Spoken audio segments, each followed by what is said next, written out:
Assalamualaikum warahmatullahi wabarakatuh. Baiklah, pada hari ini kita akan melanjutkan presentasi kita mengenai promosi program dan elemen dari keberhasilan program. Nah, seperti yang kalian lihat pada PPT yang sudah saya kirim sebelumnya mengenai topik-topik yang akan kita bahas. Pertama yaitu ada definisi dari promosi program, kemudian yang kedua metode promosi itu sendiri, dan yang terakhir elemen-elemen dari keberhasilan program. Pertama kita akan membahas mengenai definisi dari promosi program. Nah, secara umum, promosi program itu adalah kegiatan untuk mempertahankan audiens dan menarik audiens baru serta mengundang pemasang iklan.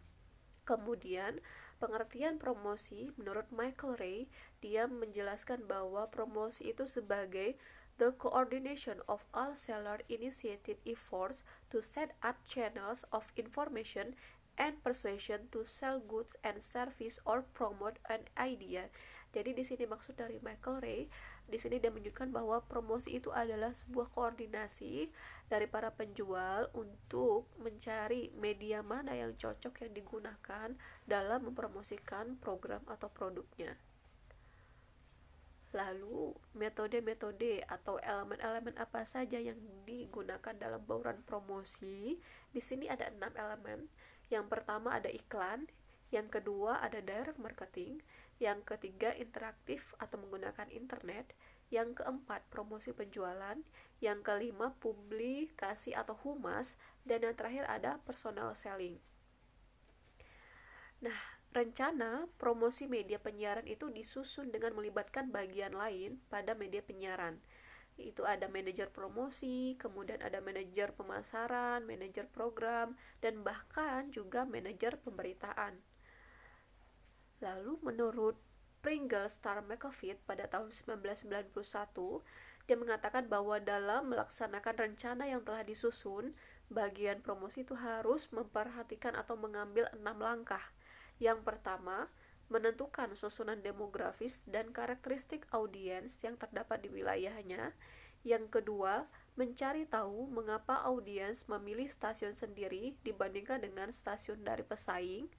Yang ketiga, perhitungkan juga kekuatan dan kelemahan stasiun sendiri serta kedudukan atau positioning stasiun untuk menarik perhatian audiens yang diinginkan.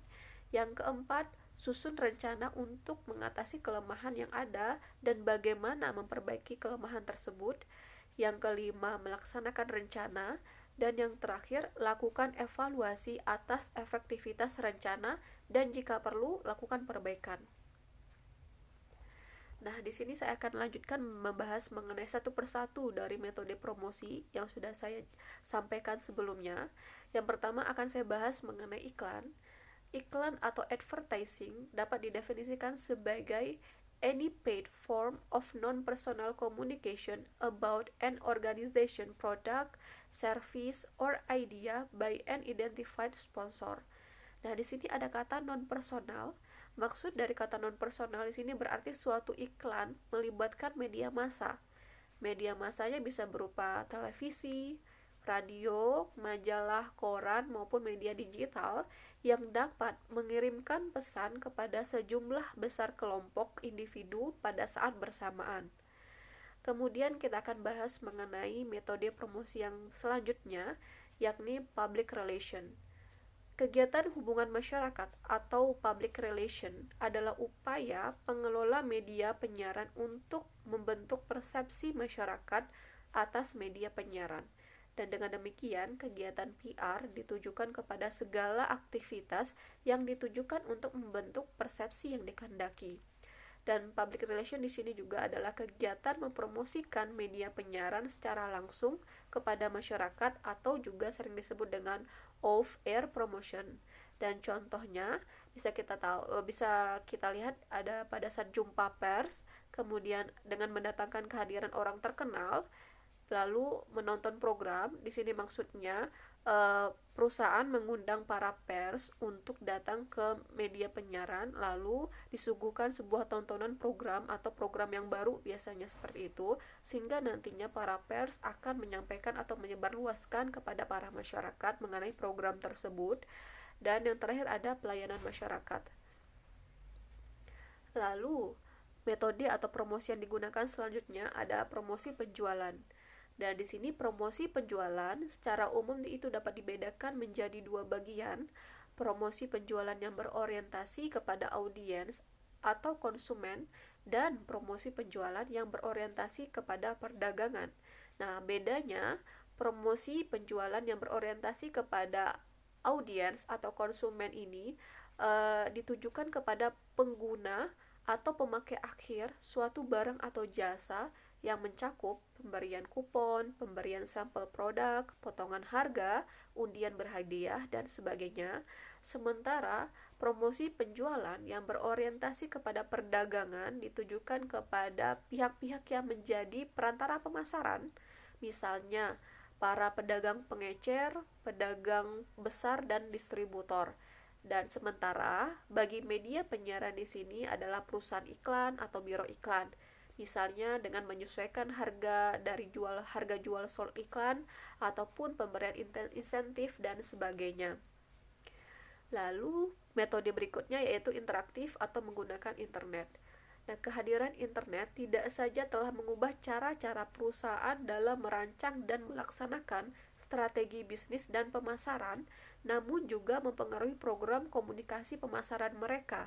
Bagi media penyiaran, internet tidak saja berfungsi untuk menyampaikan informasi dan melakukan interaksi dengan audiens dan pemasang iklan, namun juga memberikan hiburan melalui fasilitas yang ada di situs web kepada audiens. Dan selain berfungsi sebagai media promosi, internet juga dipandang sebagai suatu instrumen komunikasi pemasaran yang bersifat mandiri. Kemudian ada penjualan personal. Di sini penjualan personal adalah suatu bentuk komunikasi langsung antara media penyiaran yang biasanya diwakili oleh seorang tenaga penjualan atau pemasaran media penyiaran bersangkutan dengan calon pemasang iklan atau sponsor. Dan penjual berupaya untuk membantu atau membujuk calon pemasang iklan untuk membeli slot iklan pada program yang ditawarkan. Dan tidak seperti iklan, penjualan personal melibatkan kontak langsung antara penjual dan pembeli slot iklan, baik secara tatap muka ataupun melalui alat telekomunikasi seperti telepon. Lalu, metode berikutnya ada direct marketing atau pemasaran langsung. Pemasaran langsung itu adalah upaya perusahaan atau organisasi untuk berkomunikasi secara langsung dengan calon pelanggan sasaran dengan maksud untuk menimbulkan tanggapan atau transaksi penjualan. Dan bagi media penyiaran, pemasaran langsung itu mencakup kegiatan mengirim surat atau direct mail dan mengirim katalog program serta tarif slot iklan kepada pemasang iklan atau calon pemasang iklan. Kemudian, elemen-elemen atau hal-hal yang dinyatakan sebagai suatu keberhasilan program itu apa saja? Nah, bagi programmer atau pembuat program harus menentukan hal apa yang akan digunakan sebagai senjata untuk menarik audiens. Dan kesulitan utama bagi para pengelola program di sini adalah memastikan apakah suatu program akan sukses ketika ditayangkan. Namun demikian, semua program yang sukses memiliki elemen-elemen yang mencakup ada konflik, kemudian durasi, kesukaan, konsistensi, energi, timing, dan tren. Kita akan bahas terlebih dahulu mengenai konflik dalam sebuah program. Di sini salah satu elemen yang paling penting dalam keberhasilan program itu adalah konflik, yaitu adanya benturan kepentingan atau benturan karakter di antara tokoh-tokoh yang terlibat. Dan tanpa adanya konflik, maka kecil kemungkinan program tersebut akan mampu menarik perhatian audiens. Elemen konflik menjadi sangat penting dalam program seperti drama atau film, bahkan juga dengan talk show. Kemudian elemen selanjutnya ada durasi, dan jika memungkinkan, programmer atau pembuat program sebaiknya tidak berpikir untuk membuat suatu program yang bersifat hanya satu kali tayang. Suatu program yang berhasil adalah program yang dapat bertahan selama mungkin, dan ditinjau dari durasi atau lamanya penayangan program. Suatu program itu terdiri atas program yang dapat bertahan lama dan program yang tidak dapat bertahan lama. Nah, di sini salah satu elemen dari keberhasilan program yaitu adalah program tersebut dapat bertahan lama atau mampu menayangkan bahkan sampai ribuan episode seperti itu.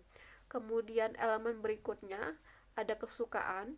Di sini maksudnya sebagian audiens memilih program yang menampilkan pemain utama atau pembawa acara yang mereka sukai. Dan sebagaimana dikemukakan oleh Van G. Gross, dia mengemukakan bahwa viewers turn to people they like and with whom they feel comfortable. Jadi di sini jika kita menginginkan sebuah program itu berhasil, maka kita juga harus memperhatikan hal-hal atau program seperti apa yang disukai oleh audiens sasaran kita nantinya. Kemudian elemen berikutnya ada energi, yaitu setiap program harus memiliki energi yang mampu menahan audiens untuk tidak mengalihkan perhatiannya kepada hal-hal lain. Dan suatu program yang memiliki energi harus memiliki 3 hal, yaitu ada kecepatan cerita, excitement atau daya tarik, dan gambar yang kuat. Lalu elemen berikutnya ada konsistensi. Di sini suatu program harus konsisten terhadap tema dan karakter pemain yang dibawanya sejak awal. Dan setiap acara harus memiliki tema sentral dan tema ini tidak dapat diubah-ubah menjadi apa saja yang ditujukan kepada siapa saja. Lalu ada timing. Programmer dalam memilih suatu program siaran harus mempertimbangkan waktu penayangan, yaitu apakah program bersangkutan itu sudah cocok atau sesuai dengan zamannya, dan jika program itu tidak sesuai atau bertentangan dengan nilai-nilai, maka besar kemungkinan program itu tidak akan berhasil. Nah, dan terakhir ada tren. Di sini seorang programmer dalam memilih program harus memiliki kesadaran terhadap adanya hal-hal yang tengah digandrungi atau tren di tengah masyarakat, dan program yang sejalan dengan tren yang berkembang akan lebih menjamin keberhasilan. Baik, itu saja yang dapat saya sampaikan. Terima kasih. Apabila ada kesalahan, saya mohon maaf. Akhir kata, Assalamualaikum warahmatullahi wabarakatuh.